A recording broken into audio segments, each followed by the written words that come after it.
BBOR, Black Box Online Radio, coming to you from West Virginia. BlackBoxNed88 on Instagram for the bonus podcast. And just a quick reminder, every Monday is Zodiac Mondays. Wednesday is an Ask Me Anything. That's an AMA, so please drop your questions below for things that you would like discussed here on the show. And Friday is an Anything Goes. Any subject is fair game, mostly talking about true crime, serial killers, the Zodiac Killer, but any subject is welcome. All right, so please share some ideas in the comment section about what you would like to hear about on this channel, and let's get started. Okay, hello everybody. Today is Thursday. Welcome to this special bonus episode of Black Box Online Radio. And yesterday was the regularly scheduled AMA, but you guys were leaving so many excellent questions and comments. I thought there was enough material for a part 2, this bonus episode that we have now. But before we begin, I would like to make an announcement that on Saturday night, or perhaps around the early AM hours of Sunday, there's going to be a very, very important episode on the murder of Joan Webster. Eve Carson and I are working on a special presentation about her case. Eve Carson is the sister-in-law of Joan Webster and author of the book Mommy's a Mole. So there's going to be a very different kind of presentation out on Saturday night. So please look out for that. And if you haven't subscribed to the channel yet, I would invite you to do so. The second announcement is there is a new playlist on Black Box Online Radio that contains some of the Zodiac Killer stories about true crime cases that may be connected to the Zodiac Killer. It's called Lesser Known Zodiac Crimes ? And it includes the murder of Joan Webster that I was just talking about. That episode is entitled Michael O'Hare and the Murder of Joan Webster because the primary focus is Gareth Penn's suspect Michael O'Hare, and it also has Donald Lee Booyock and the murder of Otto Fawson, Gareth Penn and the murder of Nikki Benedict, as well as the Zodiac and the Unabomber, and even some more things such as the Domingos Edwards murders, the murder of Vernon Smith. That has been made into a playlist, and I'll post a link to that one here. And I would invite anyone to listen if you haven't heard them yet. And if you have heard all of those episodes previously, you are awesome. But feel free to share with your friends and family, anyone who's into true crime. I would invite you to do that all the same. To pick up where we left off yesterday, Chad Kelsey asked a 2-part question. The first question was about John Wayne Gacy, but there was a second question that it was in his comment when it says, this interests greatly. Also a question for you. This had never occurred to me before about fees for an interview for someone claiming to have knowledge of a true crime case. How often does this happen, and what cases has this happened to you by a potential light shedder, if you follow? I've never thought of this before, but this episode mentions this concept, talking about someone charging for an interview fee for a guest appearance or just to be interviewed for the show. Thanks for the show. Magnificent. Love it. Okay, Chad Kelsey, thank you for the comment. This only happened to me one time, and it wasn't even on Black Box Online Radio. Back when I was running a political page on Facebook, I actually got in touch with someone who was just sharing their own political opinions, viewpoints, beliefs, and everything. And we had a very extended conversation, and I suggested that we should do an interview on the phone or via webcam and put it on YouTube. I only had a Facebook page. There was never a YouTube channel for that page, but it was just something that I thought could be a new starting point, if you will. And she said, though, that she is a professional attorney, and if she were to be interviewed by anyone and to put it online, then it would be $50 to $100 an hour, depending on what I was asking of her. That is the only time that someone has ever asked for money. I mean, anybody that I've talked to on the show about the Zodiac Killer has never once asked for any money. And at first I thought people were going to. And I sent an email to Tim Burke, who is the prosecutor in the trial of Leonard Paradiso, who was convicted for the murder of Maria Iannuzzi. Paradiso was not convicted of the murder of Joan Webster, which I was recently talking about, But he said that, before I talk about his comments, I wrote to him, and I was expecting that because he's an attorney and I was going through the email address that had been provided by his law firm, and he is still practicing, that is, that he would expect that there would be some type of interview fee. And when you watch a lot of people on television, they're getting paid for their appearances. I think sometimes they are, sometimes they aren't, but even some people who are being interviewed on television for various shows, whether it's some type of cable news or it's even something that is a different type of discussion program that isn't news related, they talk about how they are getting an interview fee. But that's my own limited experience of it. Okay, and moving on to our next question, it comes to us from Base Jumper, who says, have you made a video on, and if you think Officer Falk talked to the Zodiac at the night of the Stein murder? And this could be one of the few potential direct witness sightings of the Zodiac killer, of someone who saw the Zodiac and lived to tell the tale after the murder of Paul Stein on October 11th, 1969 in Presidio Heights. Was the man walking down the street the person that Donald Falk saw? In the past, I was heavily leaning toward that man, whom has been described very, very clearly. You can even hear Donald Falk in that famous documentary about Arthur Lee Allen, but you can hear him give descriptions of the person.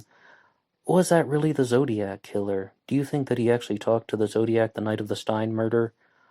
I was always leaning toward no. I was always expecting that that is some type of discrepancy or it's some type of inaccuracy.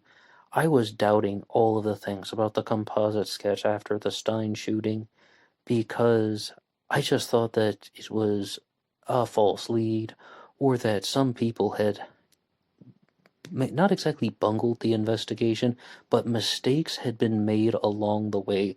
Because the more we look into the Zodiac Killer mystery, it appears that there are some mistakes, but also deliberate lies and fabrications and all of the above. So that also is something very important to bear in mind. However, I said that's what I thought in the past, but Richard Grinnell has an excellent video on his channel called, that's just what his channel's called, Richard Grinnell. If you haven't subscribed to that one yet, I highly recommend it. And to hear something that is more convincing, it's called Zodiac Killer, the discrepancy that is Presidio Heights, which will answer that question more clearly, and yes, I think that's a convincing video there. But I would also like to recommend another one of Richard Grinnell's videos to you, and it's called Zodiac Killer, the 9-to-1 ratio at Lake Herman Road. I asked Richard Grinnell, who runs ZodiacCyphers.com, a very direct question, and I asked this to a lot of Zodiac theorists out there. Why is the multiple killers theory wrong? Because even you guys were just pouring in some questions and comments. So many of you are writing and saying, I now think the multiple killers theory is accurate, that there was more than one person who was involved with committing the murders attributed to the Zodiac Killer, just talking about 1968 and 69. And Richard Grinnell's response was, I don't think it's completely wrong, and yes, I'm paraphrasing, but he said, I don't think it's completely wrong. I have a video on my channel called the 9-to-1 ratio at Lake Herman Road, and the long story short is it possible that there could have been two shooters at Lake Herman Road because of the way the ballistics play out, the way that the locations of the shell casings, all of that. And one more time, it's called Zodiac Killer, the 9-to-1 ratio at Lake Herman Road on Richard Grinnell's channel. And both of the videos about talking to the Zodiac and this two shooters angle, they're presented as possibilities, but I found them very convincing.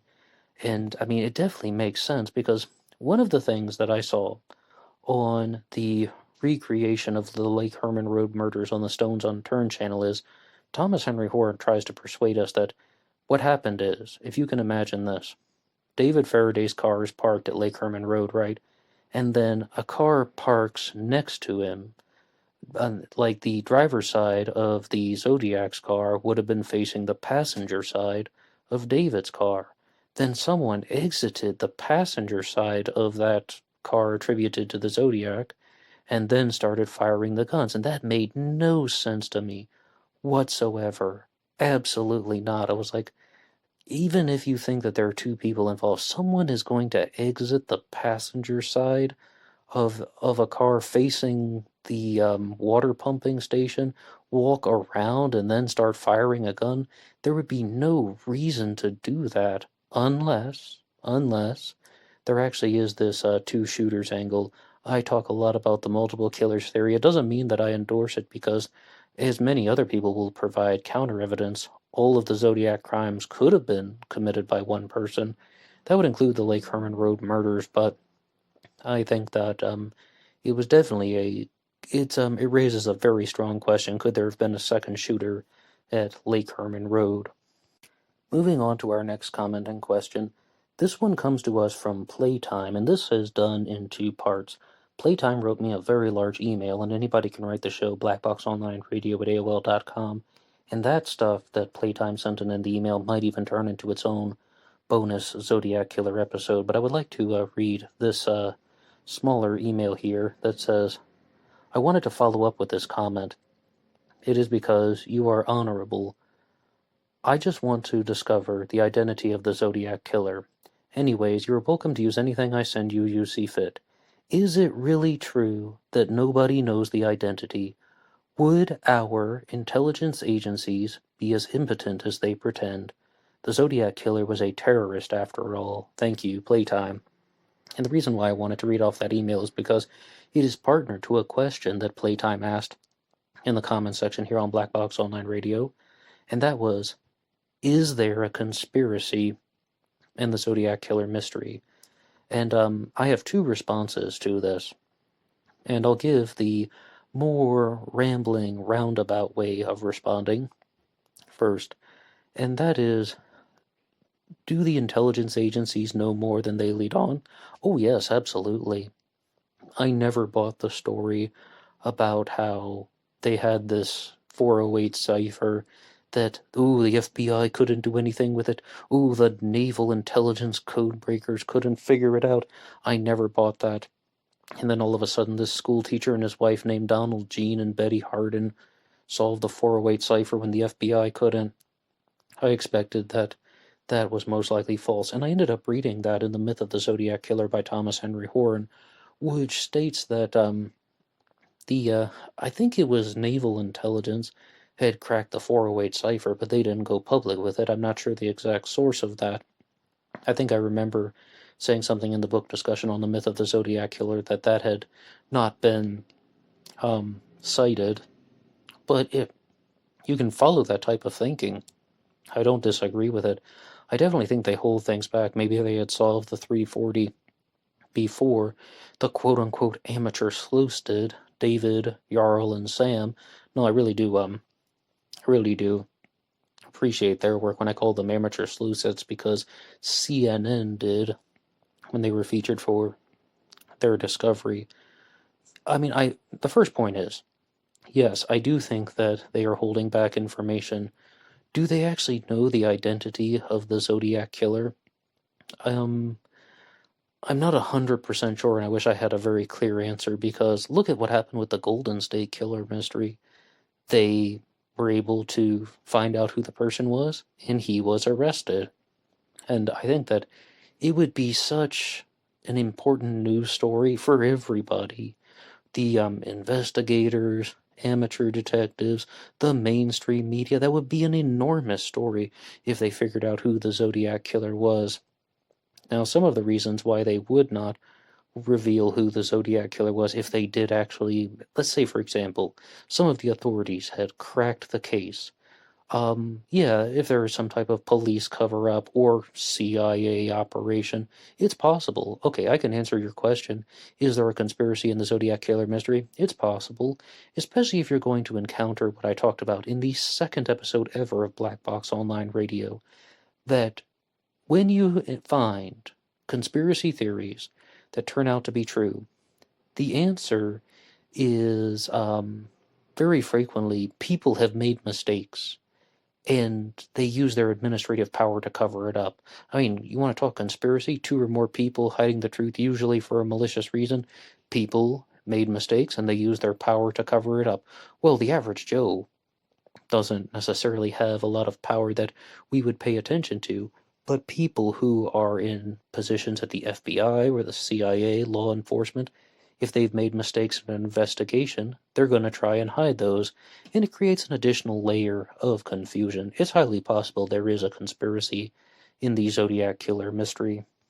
Now, about evidence that is not being investigated or how the investigations are conducted, I meant to read this off last week during the AMA, but Tom Voigt had sent me an article from ZodiacKiller.com. I hope he doesn't mind if I read it off in its entirety, but it is from Inspector Michael Maloney, and this was put out in 2005, and he shared it with me, so I hope it's all right.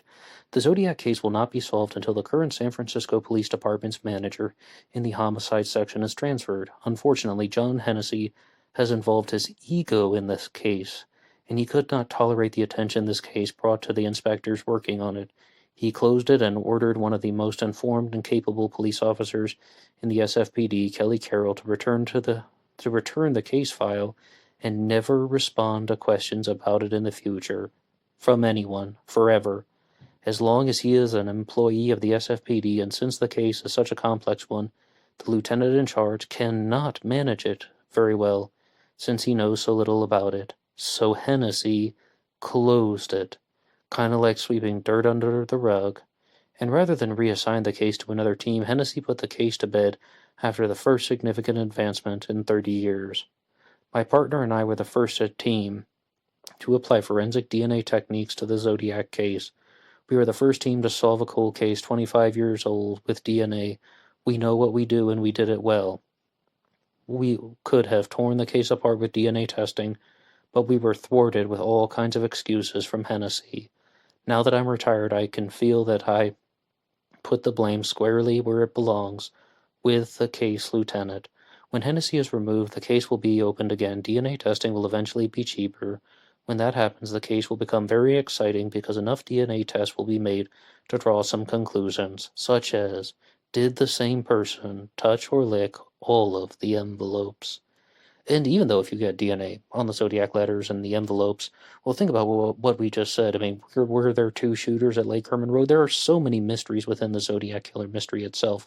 However, and this is a big however, that may not give you the exact identity of the person who committed the murders, because there are many people out there who think that one person wrote the letters and one person committed the murders.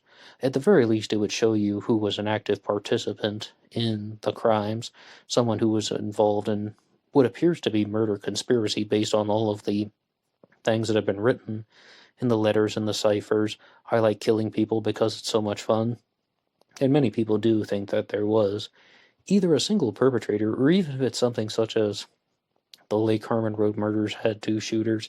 All right, well, that doesn't mean that all of the crimes had 2 participants. Lake Berryessa almost certainly had 1 participant. The Paul Stein murder almost certainly had 1 participant. And there's no evidence of a second shooter at Blue Rock Springs. So I think you can see why many people believe in a single perpetrator. But thank you to Tom Voigt for sharing that article with me. That was also shared in the comment section here on Black Box Online Radio. Please put anything you want in the comment section. Talk about anything related to the Zodiac Killer. And thank you guys for these comments here. So we will be right back after this quick message. You are listening to Black Box Online Radio. This show is brought to you by TeeSpring. Feel free to check out the merchandise. Almost all sizes and colors are listed. Black Box Online Radio. And remember YouTube Premium. You can download the show, take it on the go, anywhere and anyhow. Please like and subscribe. Grazie mille. Okay, hello everybody, and we are back. First, I would like to read a DM that I got on Instagram. Anybody can write the show at BlackBoxNid88 on Instagram. And this one simply says, on BBOR, when you have images why don't you fuck around with some of the transitions? And that was from Christiana. Thank you so much for that. And I'll try my best in this segment to do just that with the transitions. Anybody can write the show on Instagram or the email blackboxonlineradio at AOL.com. Okay, now the next question was from Walter, who says, did you ever watch King of the Hill? I was talking about The Simpsons, and as well as there was one question that was just posted on YouTube. It was the borrowed question for the AMA, and it was which one of these shows did you like the most? South Park, The Simpsons, Bob's Burgers, Family Guy, but they didn't mention King of the Hill, and absolutely I watched King of the Hill. I'm a big fan of Mike Judge, actually, the guy behind it, also behind Beavis and Butthead. The only thing that Mike Judge ever did that I didn't really like was the movie Extract with Jason Bateman and Mila Kunis. I thought that one was horribly, horribly disappointing. Aside from that, I like almost everything that he does. I'm actually on somewhat of a Beavis and Butthead kick. Every day YouTube recommends another Beavis and Butthead video, and it's just cool. But with King of the Hill, it really is quite different than a lot of those other comedy shows out there, because I was with a family member once, and we were watching some South Park. And what we decided to do was compare King of the Hill to South Park, and we found that King of the Hill was a comedy show that starts out, they introduce the story, and then it gets funny. And it stays funny throughout the entire episode all the way to the end. It makes this funny kind of arc, this funny kind of rainbow shape, and it really is amazing like how they can do that. I mean, you're just consistently laughing at all of the intended comedic mechanisms. But with a show like South Park, I really appreciate what they do, because on South Park, not only do you laugh, you also get a life lesson, more or less. I mean, sometimes you watch an episode of South Park and you come away from it thinking in a different way. The problem is, with a show like South Park, so many things they do fall flat, whether it's talking about eating poop or maybe putting food in your ass and shitting out your mouth, or the stuff they do with child nudity, that is just unwanted. I mean, sometimes it's not funny, well, almost all of the time it's not funny actually, and then the other times it's just kind of leaves you feeling a little bit of discomfort. Whereas I noticed that with King of the Hill, that it's just consistently funny throughout the entire episode. Whereas South Park, it has its own value though, because it's also arguing a point. Like you very clearly know what side the writer's on. You know what the intention of the script is. There's even a political motivation behind a lot of it. And if anything, I would say the pure politics of South Park is to show that if something is funny, it's fair game. I mean, you want to talk about free speech absolutism, it's more like free comedy absolutism. Like if it's making people laugh, then it should be used as a type of comedy. I mean, it's definitely easier to use when you are making a comedy show. If you're going to start going around acting like that in your personal life, it'll be a little bit more difficult. But so those are my 2 cents on King of the Hill. But I would like to do the borrowed question now, because I got a weekly question about narcissism from Cora, and this one was, why shouldn't you mess with narcissists? And I do have to thank them for always sending me a weekly question when I do a weekly AMA, sometimes twice a week, as you see this part 2 here. But with this one, I definitely have to go back to a video I saw from Dr. Ramani here on YouTube when she said, you cannot confront the narcissist. You're just going to have to trust me on that. That's a quotation from her. You cannot confront the narcissist because they will always turn it around on you. And on Quora, they give not only a question but also an answer. And the answer that was provided was saying something similar, that if you are going to get into a confrontation with the narcissist, and you're not a narcissist or you're not a sociopath, there's going to be a certain point where you don't want to say things or do things to the other person because you realize that it's mean or it's nasty or it's a bad thing to do, but the narcissist isn't going to be playing by those rules. imagine the concept of pounding somebody to the pulp. Do you remember when people used to use that expression like decades ago? But think of that on an emotional level. And what Dr. Ramani and the person who was on Quora were talking about is the narcissist is going to try to pound your emotions into a pulp. They aren't going to stop. They aren't going to hesitate, or they aren't going to realize, hey, I shouldn't be saying these things or doing these things to this person because there could be consequences. No, they want to fight back constantly, and they aren't going to give up. When some people perhaps would even become physically abusive. Although I think the question is more directed toward emotional abuse. Now, some people have narcissists in their life that they do not want to completely get rid of. Maybe it's a close family member or it's a spouse that they've been with for 15 or 20 years. And they have a certain connection to the person. And there's a channel out there called Surviving Narcissism here on YouTube. And Dr. Ramani also talks about it a lot. And then her advice was mostly keep conversation to a minimum, talk about things like weather conditions and so on. And Stefan Molyneux says that you should do this in the exact opposite direction. They now defunct Free Domain Radio, which is no longer on YouTube. But what he was simply saying is you should not keep people like that in your life, because his response was, and I know he's a controversial guy, but it was that people whom you can only talk about the weather with, or maybe sports, that's not really a relationship. That's just sitting next to somebody on an airplane and having a conversation. And if your relationship with a family member is the same things that you would say to somebody who's sitting next to you on an airplane, what is the real point of maintaining that relationship? However, in counterbalance, distance does not equal everything.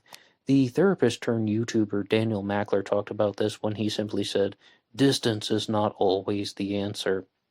Because in some ways it's running from your problems, but it's also, if you have a problem with a person, whether it's the family member, whether it's that spouse that you've been married to for 15 or 20 years, and then you're just going to say, okay, well, this person's mean to me, I'm not going to associate them. I'm not going to associate with them anymore, rather. That isn't much of a solution, because it doesn't allow you to solve the problem. You're just going to be moving to a different problem. Okay, well, this situation is bad for me. See ya, packing my bags, getting out. And yes, of course, sometimes you do need to leave somebody. I mean, sometimes people do have to pack their bags and get out in the middle of the night. Sometimes, but not always. And that's the only point that Daniel Mackler was making. And here's something that I would like to share that I hope is very, very clear. When you're looking at these issues about narcissism, more than one person can be right. More than one person can say something that has a certain degree of truth. I think every single one of those people that I was talking about, or any of those channels that you'll find online, that person is usually saying something that has a certain degree of goodness in their idea. In different situations it might work, but I do have to tell you that because I do have one family member who has a lot of narcissistic tendencies, avoiding confrontation with them at the family gatherings definitely seems to help. Like really not saying anything that that really challenges any of their opinions, or it's the lack of confrontation. Because what I think Dr. Ramani was talking about was more just about saying, you are being rude to me, you're being mean to me, hey, that wasn't very nice. That is going to get that person to start responding in that emotional pound you to the pulp way. They're going to just give you a list of 50 things that you've done wrong in your life, especially if someone is in the category of what is known as a vulnerable narcissist. That is a very big hallmark of vulnerable narcissists. They will just bring up things from 15 years ago. Oh yeah, well 15 years ago when we were both in the kitchen, you stole my spoon. I think they'll just do anything like that. And as you can see, the family member that I was talking about is a little bit more in that category. But, alright, well everybody, thank you so much for listening to this episode here. And I know it really isn't the best to have one of these shorter podcasts. I even found that when I'm listening to shows, especially just the podcast where it's audio driven, that the 30-minute episodes really just do not do it for me. I want something longer. And somebody once left a comment saying, "Hey, Ned, I know it's great that you went from the 20-minute episodes to the longer ones, like 40 minutes to an hour, but it'd be great if you did 90-minute episodes." And then I was like, oof, I don't even know if I can talk that long during one recording session or something like that. But he's right. I mean, when I listen to stuff, I love those 3-hour live streams or something that some channels do. And even if you don't listen to the entire thing in one day, then you're like 1 hour today, 1 hour on Tuesday, 1 hour on Wednesday, then you can carry on with the discussion. And I found some podcasts that I listen to that are sometimes 15 minutes, 20, 30 minutes, and I always have that feeling of, oh my God, I just wish this thing was longer.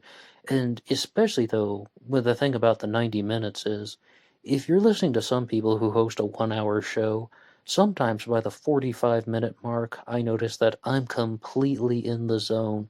Like, all right, I'm now under your spell. I've been listening to you for 45 minutes. I could listen to that person for like 8 more hours or something like that. And then the show ends, and you're just like, oh, I wish I had 7 more hours to listen to. So I totally get that. And perhaps in the future, there are a couple new directions that the channel might be going in. But that couldn't happen without every single one of you guys. Anybody who has listened to an episode, who has subscribed to the channel, you guys are absolutely awesome, especially the people who have bought t-shirts and follow the show on Instagram and Facebook. Those links are posted in the description box here. And the people who I've been corresponding with at BlackBoxOnlineRadio at AOL.com, you guys have also contributed very excellent things. And if you have an idea for a future episode, you can put it in the comments section below. And I'm going to be doing a requested topic on Friday for the Anything Goes segment. Yep, says please request topics, but I do confess to you the topic list is getting rather large now. So I will look for your comments in this one here. Maybe you'll be mentioned in next week's AMA. So thank you so much to everyone who has listened, and see you on Instagram for the bonus podcast. And one last thing, please look out for the special weekend episode on the murder of Joan Webster. It's going to be very, very different and very, very big. Okay, now, until next time.